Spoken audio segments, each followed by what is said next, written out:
The shuttle landed on the green planet with a soft thud. Sarah looked out the window at the massive trees that reached toward the purple sky. Next to her, checked his backpack one more time. Behind them, studied a data pad showing the layout of their new home for the next month. They were the only humans on this shuttle. The other passengers looked nothing like them. There were tall, crystal-like beings that sparkled in the sunlight. Some creatures looked like walking trees with glowing bark. Others seemed to be made of living water that held a rough human shape. A few passengers appeared to be rocks that somehow moved and talked. "Welcome to the Galactic Survival Academy," announced the pilot through the comm system. "All students report to the main building for orientation." Sarah and walked down the shuttle ramp.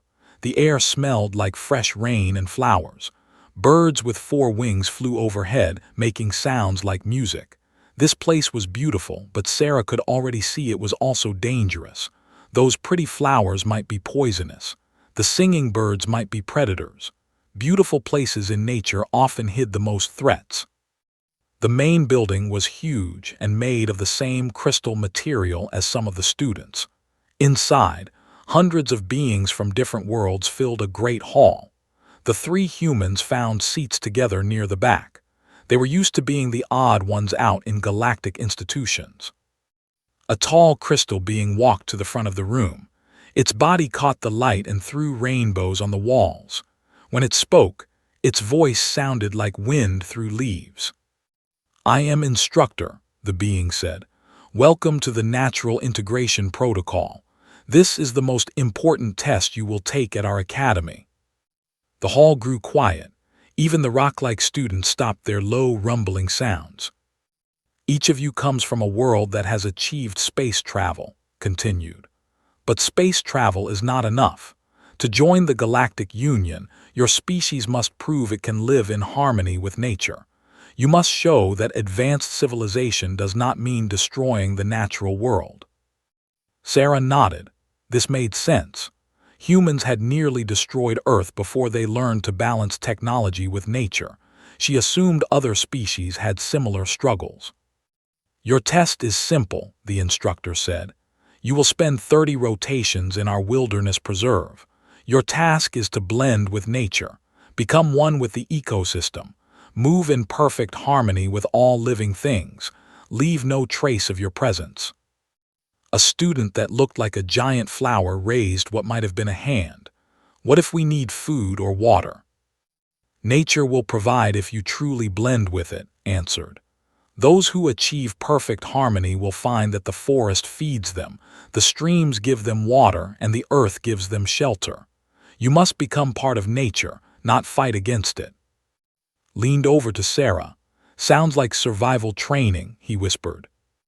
"But different," Sarah whispered back. "They want us to become passive, just, exist in nature without changing anything." Looked confused. "How do you not change anything? Just being there changes things." Continued explaining the rules. No technology except basic emergency beacons. No tools except what nature provided. No hunting, no killing, no building shelters that damaged plants. Complete harmony meant complete peace. "You will be monitored by our sensor network," the instructor said. "We will track your life signs and energy output. Those who achieve true harmony will show calm, steady readings. Their presence will blend so perfectly with nature that our sensors will barely detect them." Other students asked questions. The tree-like beings wanted to know if they could root themselves in soil. The answer was yes. The water creatures asked about joining with streams. Also yes. The rock beings asked about merging with stone formations. Again, yes. "What about humans?" Sarah asked, standing up. The hall went quiet. Everyone turned to look at the 3 humans. His crystal face somehow managed to show surprise. "Humans are new to this evaluation," the instructor said slowly. "Your species is young. Tell us, how do humans typically interact with nature?" Sarah thought about how to explain. "We adapt to it, we learn its patterns, we become part of the food web." "Excellent," said, though something in its voice suggested confusion. And you achieve this through meditation, through becoming still and peaceful. And Sarah exchanged glances, frowned. Something like that, Sarah said carefully. Wonderful. The preserve is vast, over 1,000 square kilometers of unspoiled wilderness. Find your place in it. Become one with it. The test begins at dawn tomorrow. As the orientation ended, the 3 humans walked outside. The other students moved slowly, talking in quiet voices about meditation spots and spiritual preparation. Did we just agree to the same thing they did? Asked. I don't think so, Sarah said. They think blending with nature means sitting still and becoming part of the background. That's not how humans blend with nature, said. We don't become passive. We become part of the ecosystem by becoming active participants. Sarah nodded. When humans blend with nature, we become what we've always been: hunters, tool users, problem solvers. So when they say become one with nature, started. They mean become apex predators, Sarah finished. At least that's what it means for humans. That night the 3 humans sat in their assigned quarters and planned. They would follow the rules. They would blend with nature. They would become one with the ecosystem. They would leave traces so small that the sensors couldn't detect them. They just wouldn't do it the way the instructors expected. Sarah studied biological data about the preserve, reviewed topographical maps, analyzed weather patterns and resource distribution. None of them slept much. Tomorrow, they would show the galaxy what it meant when humans were told to blend with nature.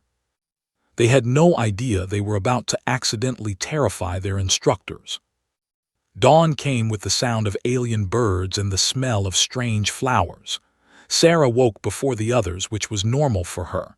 In the Marine Corps, early rising had kept her alive. Today, it might do the same. She looked out the window of their quarters. Other students were already walking into the preserve. The crystal beings moved like slow light, their bodies catching the morning sun. The tree-like creatures swayed as they walked, making soft rustling sounds. The water beings flowed rather than walked, leaving damp trails on the grass. All of them moved slowly, peacefully, like they were already meditating. Woke next then. They ate a quick breakfast and gathered their gear. Each human carried only basic items: water bottles, emergency food, and the required beacon. No technology, as instructed. But Sarah had spent years studying marine ecosystems, had grown up on a cattle ranch in Texas, had designed survival equipment for space stations. They didn't need advanced technology to understand nature. Remember the plan, Sarah said as they walked toward the forest edge. We split up to cover more ground but stay in contact. Check in every 6 hours. And we're looking for, asked. Everything, said. Water sources, animal trails, weather patterns, dangerous plants, safe plants, shelter locations. Predator and prey behavior, Sarah added. What eats what when they're active, where they hide. An instructor approached them. It was a different crystal being, smaller than students. You are moving quite quickly. The natural integration protocol requires calm, peaceful entry into the ecosystem. We understand, Sarah said politely. We're just eager to find our harmony spots. The instructor looked puzzled but didn't argue. Very well. Remember, you must blend completely with nature. No traces, no disturbances. The 3 humans nodded and entered the forest. Once they were out of sight, everything changed. Sarah immediately dropped into a low crouch and began examining the ground. Years of military training kicked in automatically. She could see trails where different animals had passed. Some tracks were fresh, others old. The spacing told her which animals were prey. They moved in nervous, quick steps.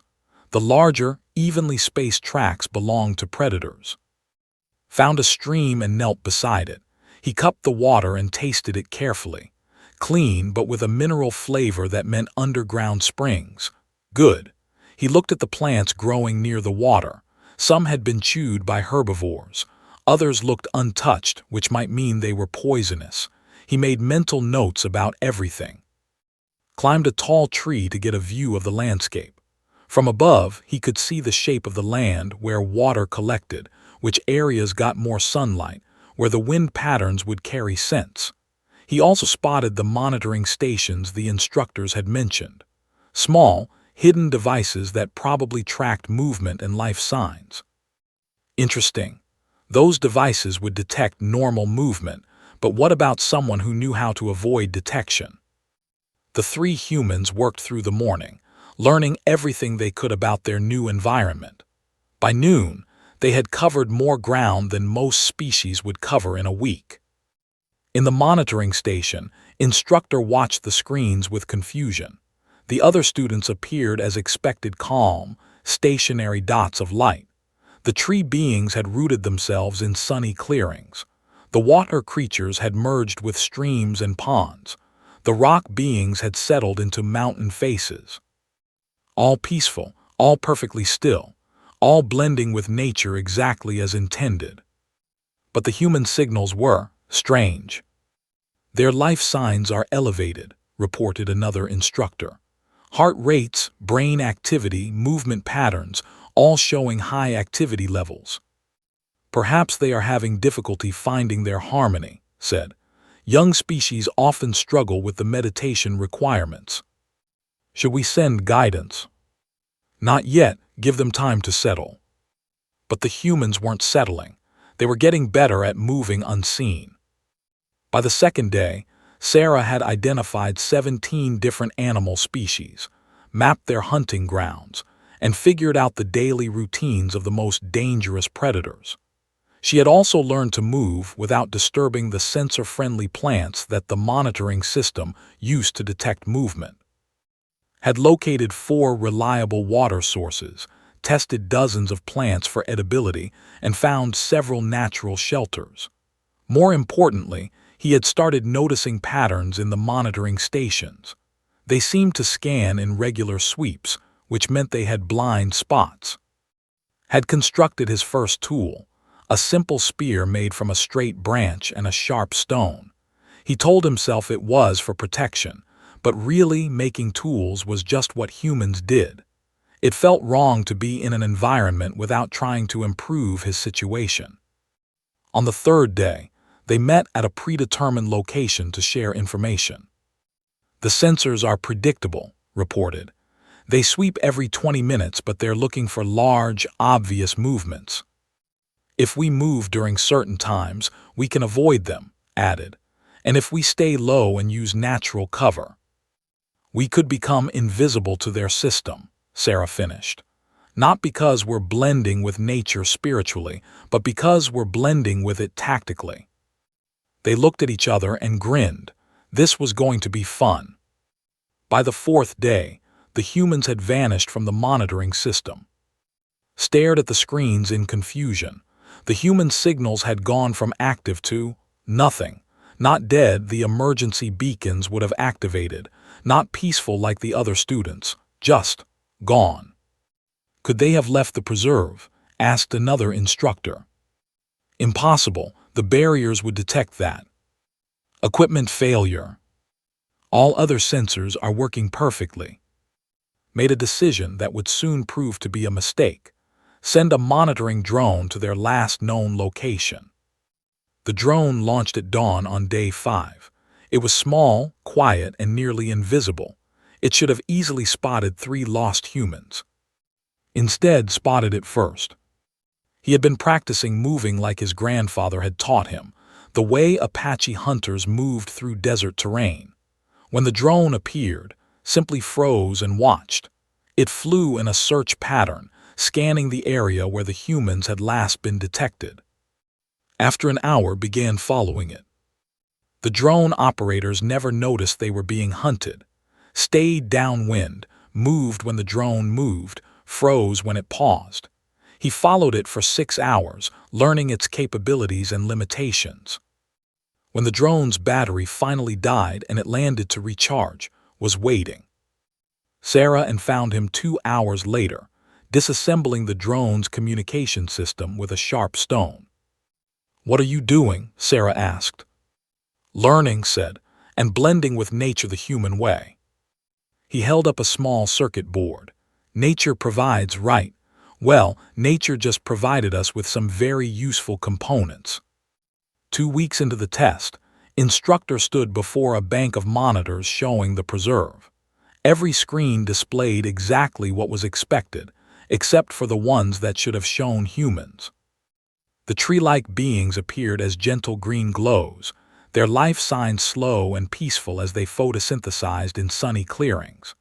The water creatures showed as cool blue signatures, flowing with streams and resting in deep pools. The rock beings registered as warm orange dots, perfectly still as they communed with stone formations. The human monitors showed nothing at all. "This is impossible," muttered instructor, a crystal being who specialized in tracking systems. "3 life forms cannot simply vanish. Our sensors detect everything larger than a small animal." "Perhaps they have died," suggested another instructor. "No," said firmly. "Their emergency beacons remain active. We receive status pings every 12 hours. They are alive and their health readings are excellent." This was the puzzling part. The humans weren't just surviving, they appeared to be thriving. Their beacon data showed normal heart rates, good hydration levels, and adequate nutrition. Whatever they were doing, it was working. "Deploy additional drones," ordered. "Full search pattern, find them." 6 drones launched simultaneously, spreading across the preserve. They carried advanced sensors, thermal imaging, movement detection, life sign scanners, even devices that could detect human pheromones. The drones found nothing. What the instructors didn't know was that the humans had been watching the drones for days. They had learned the search patterns, identified the weak points in the sensor systems, and adapted accordingly. Sarah had constructed what she called hide sites, carefully camouflaged positions that used natural thermal barriers to block heat signatures. She had dug shallow depressions under fallen logs, lined them with insulating moss, and created entrance tunnels that confused airflow patterns. A thermal sensor would read the temperature of dead wood, not human body heat. Had gone further. Using techniques his Apache grandfather had taught him, combined with modern understanding of sensor technology, he had created false signatures. By channeling his body heat through buried water systems and reflecting it off rock faces, he could make thermal sensors think he was in 3 different places at once. Had approached the problem like an engineer. He had mapped every sensor station in their area, calculated their detection ranges, and identified dead zones where someone could move unobserved. More importantly, he had started modifying the environment itself. Using only stones, sticks, and natural materials, had built a series of deadfall traps along animal trails, not to harm the animals, but to understand how the local ecosystem worked. Each trap taught him something new about animal behavior, feeding patterns, and territorial boundaries. "This is fascinating," he told the others during their evening meeting in a hidden cave system Sarah had discovered. "The local predators are actually quite small. The herbivores do most of the environmental modification." "Like what?" asked. "There's a beaver-like creature that builds dams, but it also digs these complex tunnel systems that connect different water sources. If we could map those tunnels, we could move around the preserve completely undetected," Sarah finished. They had been doing more than just hiding. Over 2 weeks, the humans had essentially mapped their entire section of the preserve. They knew which plants were edible, which were medicinal, and which were poisonous. They had identified every water source, tracked the movement patterns of dozens of animal species, and discovered several cave systems the original surveys had missed. More importantly, they had begun managing their environment. Had been controlling an invasive plant species that was choking out native vegetation. He did this by carefully redirecting water flow to favor the native plants and by encouraging the local herbivores to graze in specific areas. Sarah had been managing the local fish population in a stream system. She had noticed that an overpopulation of one species was causing algae blooms that threatened the whole aquatic ecosystem. By creating simple fish weirs that allowed larger fish to pass while directing smaller ones into different channels, she was helping restore natural balance. Had been improving water quality by building natural filtration systems. Using sand, charcoal, and various plants, he had constructed filters that removed pollutants from runoff water before it reached the main streams. None of this involved technology. All of it involved understanding natural systems and working with them, not against them. The instructors, however, saw only empty monitoring screens. Send ground teams, decided after the drones returned with no data. Physical search, they must be found. The first ground team consisted of advanced crystal beings who could sense life energy directly. They moved slowly through the forest, extending their consciousness to feel for human presence. They walked within 50 meters of Sarah's position and detected nothing. She had learned to slow her breathing, control her heart rate, and minimize her bioelectric field using meditation techniques from her military training.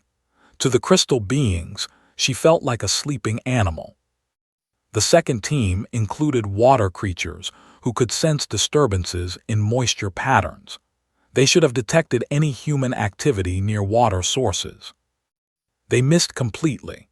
He had learned to move through the underground water systems had mapped, while the water beings searched streams and ponds on the surface, traveled through completely natural tunnel networks 20 feet underground. The third team brought rock beings who could feel vibrations through the earth. They could detect footsteps from kilometers away. Had prepared for this. He had spent days learning to walk the way his engineering studies had taught him sound dampened in different materials. By stepping only on specific types of ground, rolling his feet in precise ways, and timing his movement with natural sounds like wind and water, he could move across rocky terrain without creating detectable vibrations. All three teams returned empty-handed. "This is unprecedented," announced to the assembled instructors. "In 500 years of conducting the natural integration protocol, no students have ever become this completely integrated with their environment." Perhaps, suggested, they have achieved perfect harmony. But their life signs don't match the peaceful patterns we expect from successful integration. Their beacon data shows they remain active, alert, and productive. The instructors reviewed the data again. Heart rates that suggested regular physical activity, brain patterns indicating constant learning and problem-solving, nutritional levels that showed not just survival but optimal health. "It's as if," said slowly, "they have not just blended with nature but become nature's managers." "That's impossible," another instructor protested. "True harmony means peaceful coexistence, not manipulation of natural systems." "And yet," observed, "our ecological monitors show that their section of the preserve is healthier now than when the test began. Water quality has improved, plant diversity has increased, animal populations are more balanced." The instructors stared at the data in confusion. Everything they understood about natural harmony suggested that the humans should have achieved peace by becoming passive participants in the ecosystem. Instead, it appeared they had achieved integration by becoming active managers of it. "Send another search team," finally decided, "but this time I will lead it personally." The instructor had no idea that this decision would finally lead to answers and reveal truths about humanity that would change how the entire galaxy viewed the concept of natural harmony. Instructor moved through the preserve with 4 other crystal beings, their bodies glowing softly in the afternoon light. They had been searching for 3 hours and found nothing.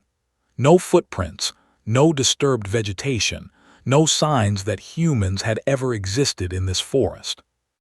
"Perhaps they truly have achieved perfect integration," suggested Instructor Aura, her crystal form flickering with uncertainty. The ancient texts speak of beings who become so harmonious with nature that they transcend physical detection. But the beacon data contradicts that theory, replied. Transcendent beings show minimal life signs. These humans show optimal health and high activity levels.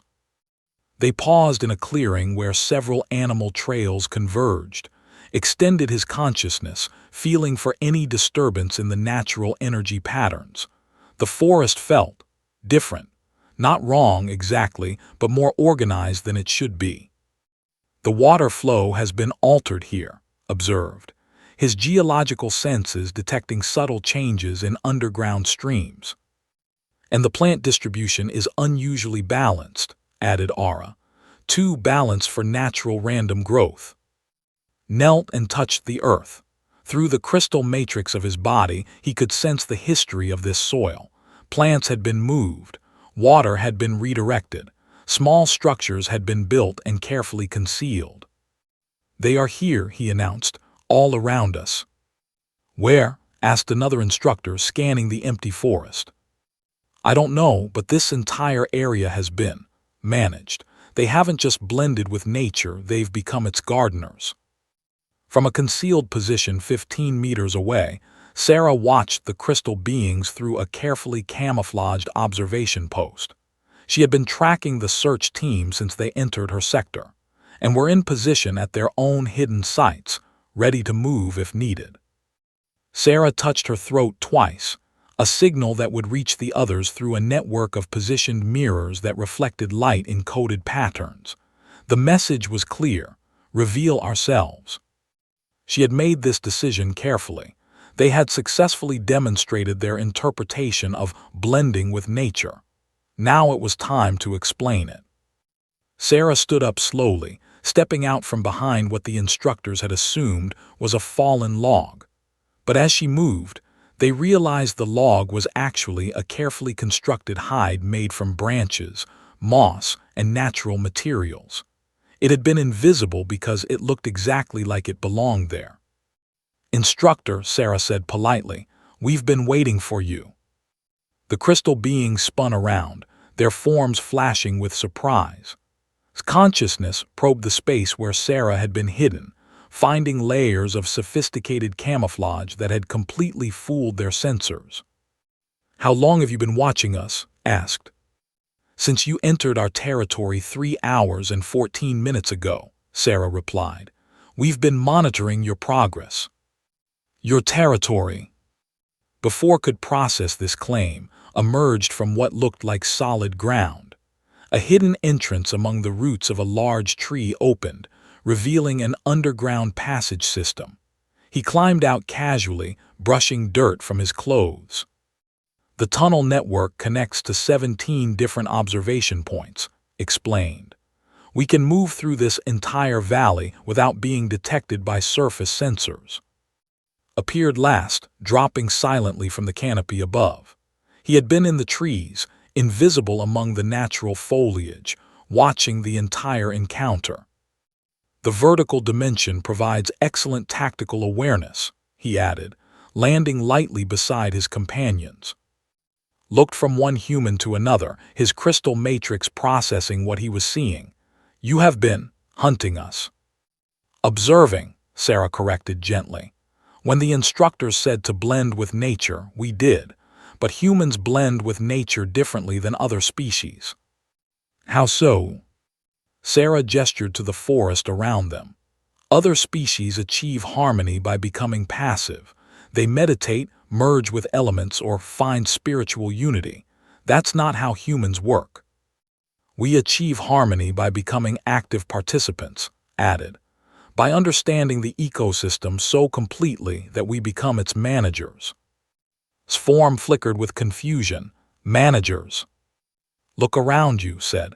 Really look. Use your senses to examine what we've done here. The crystal beings extended their consciousness, probing deeper into the environment. What they found amazed them. The water system had been optimized. Small, carefully placed barriers redirected flow to prevent erosion and create new habitat for aquatic life. The soil composition had been improved through strategic composting of organic matter. Plant diversity had increased because invasive species had been selectively controlled, while native species were encouraged to spread. "You have improved this ecosystem," Ara said, her voice filled with wonder. "That's what humans do," Sarah explained. "We don't just exist in nature, we participate in it. We hunt, we gather, we modify our environment to make it more productive and stable." "But the rules stated you must leave no trace," protested. "We left no harmful traces," replied. "Everything we changed made the ecosystem stronger. The fish populations are healthier because we removed diseased individuals. The plant diversity is greater because we controlled overgrowth. The water is cleaner because we built natural filtration systems." "You became apex predators," said slowly, finally understanding. "Exactly," Sarah confirmed. "But responsible ones. Humans learned long ago that the best predators don't destroy their environment, they improve it. A good hunter manages the herd to keep it healthy. A good gatherer plants new growth to replace what they take. A good survivor leaves the land better than they found it." Pointed to a nearby stream where small fish swam in clear water. "We didn't disappear from your sensors because we achieved spiritual harmony. We disappeared because we became what we've always been, the most successful adaptation species in any ecosystem we enter. We modified the environment to suit our needs," continued, "but we did it in ways that benefited everything else too. That's true harmony, not passive existence, but active stewardship." Process this information, his crystal matrix flickering rapidly as he considered the implications. "You succeeded in the exercise, but not in the way we expected." "We succeeded in the way humans always succeed," Sarah said. "By adapting, learning, and taking responsibility for our environment." The instructor looked at the thriving forest around them, cleaner water, healthier animals, more diverse plant life, better soil composition. Everything was not just undamaged by human presence, but actively improved. "Your interpretation of blending with nature was to become nature's caretakers," he said finally. "That's what humans are," replied. "Whether we're in African savannas, Arctic tundra, or alien forests, we don't just survive in ecosystems, we optimize them."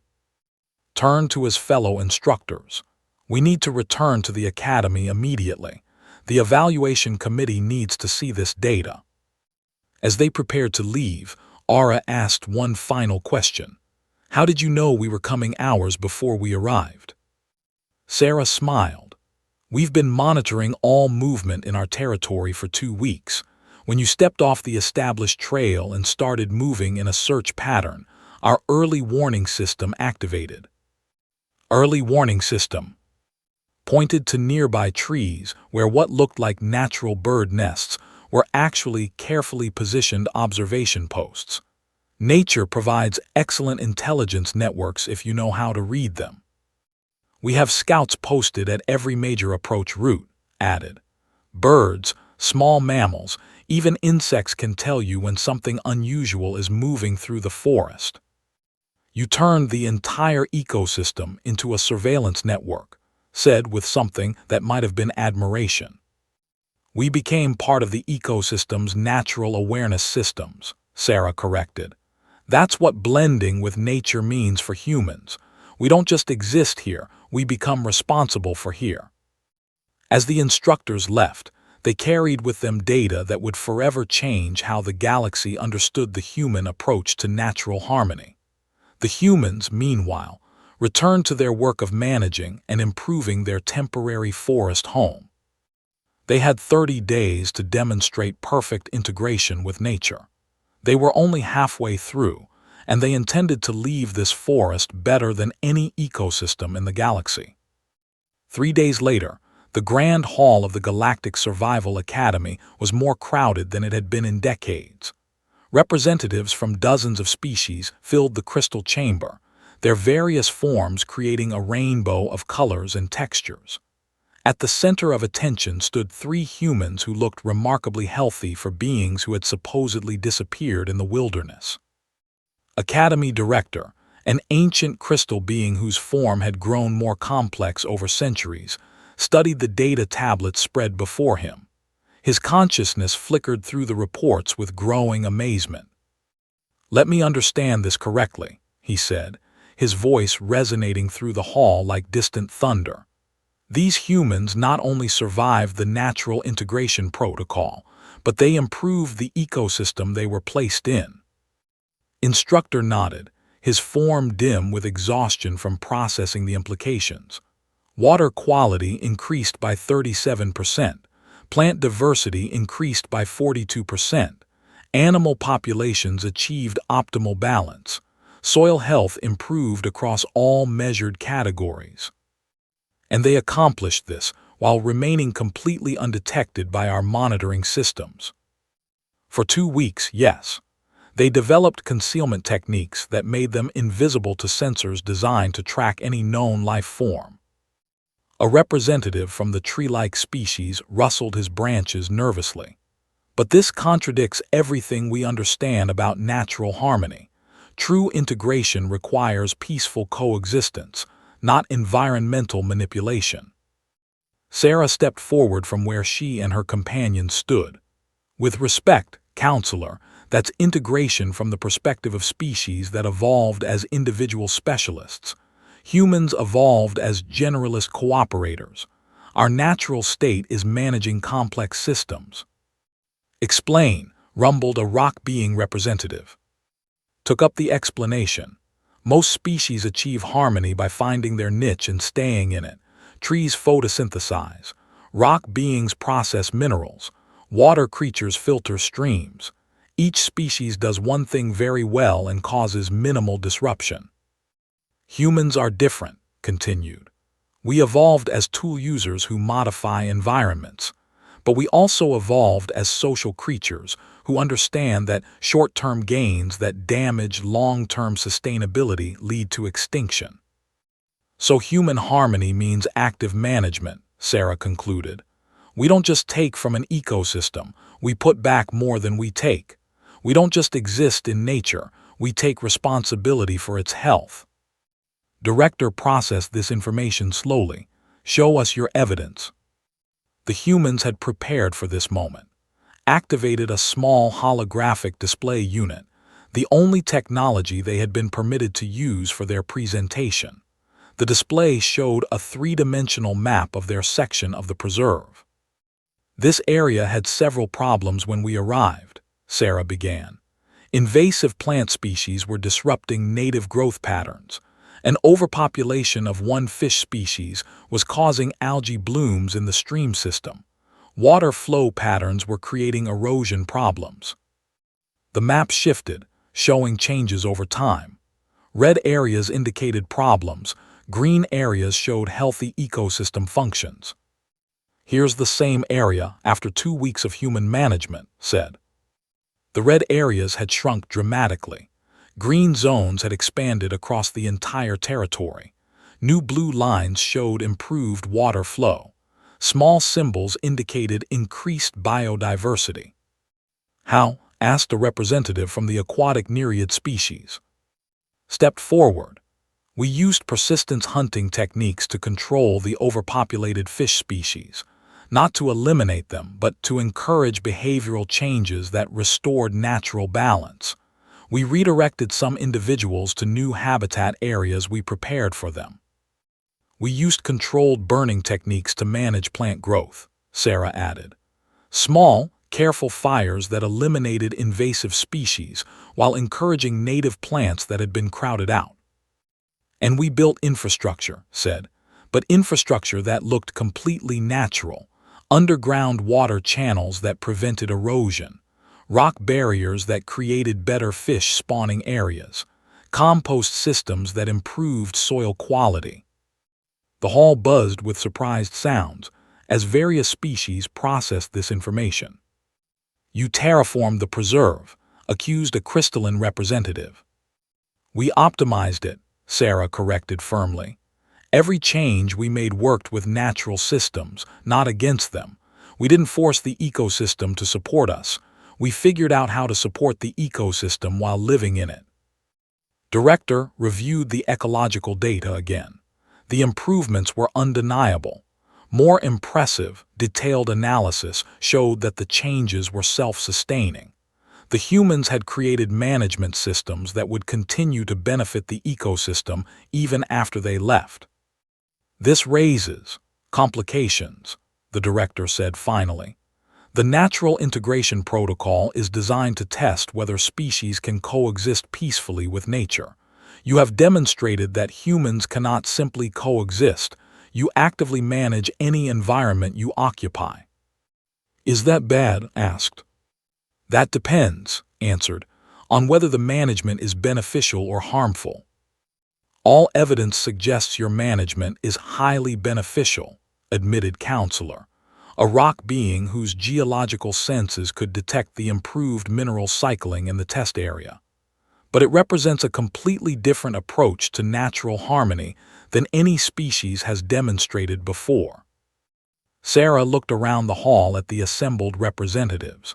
Maybe that's because different species have different relationships with nature. You've all found ways to exist peacefully within ecosystems. Humans found ways to become responsible for ecosystems.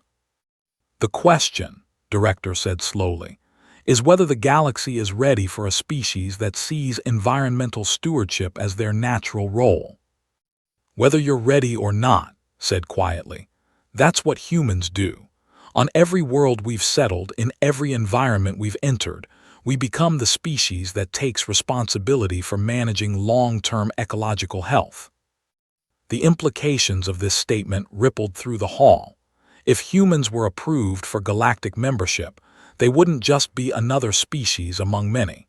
They would potentially become the galaxy's environmental managers. We need time to consider this, Director announced. The Council will review all data and render a decision. As the formal session ended, smaller groups gathered to discuss the unprecedented situation. The humans found themselves surrounded by curious representatives asking detailed questions about their techniques. Your concealment methods, asked a military advisor from the crystal species. They could be applied to planetary defense. Your ecosystem optimization techniques, inquired a botanist. Could they restore damaged mining worlds? Your system management approach, wondered a Nereid engineer. Could it balance the terraform projects on water worlds? Sarah answered questions for hours, but the real conversations were happening among the alien representatives. Later that evening, found the three humans in their quarters. The Council has reached a preliminary decision, he announced. And Sarah asked, you have passed the Natural Integration Protocol, but your success has created a new category of evaluation that the Academy has never dealt with before. What kind of category? Environmental Optimization Specialists, explained. You have demonstrated that humans don't just survive in natural environments, you improve them. This suggests your species should be evaluated not just for galactic membership, but for environmental management roles. Leaned forward, what does that mean? It means, said with something that might have been amusement, that instead of worrying about whether humans can coexist peacefully with nature, the galaxy now wants to know if you would be willing to help heal damaged ecosystems throughout known space. The three humans looked at each other. They had come here to prove humans could blend with nature. Instead, they had apparently convinced the galaxy that humans were nature's rehabilitation specialists. When do we start? Sarah asked. Outside their window, the preserve continued to thrive under the management systems they had created. Unknown to them, similar improvements were being recorded on every human-settled world throughout the galaxy. The Academy had been testing whether humans could integrate with nature.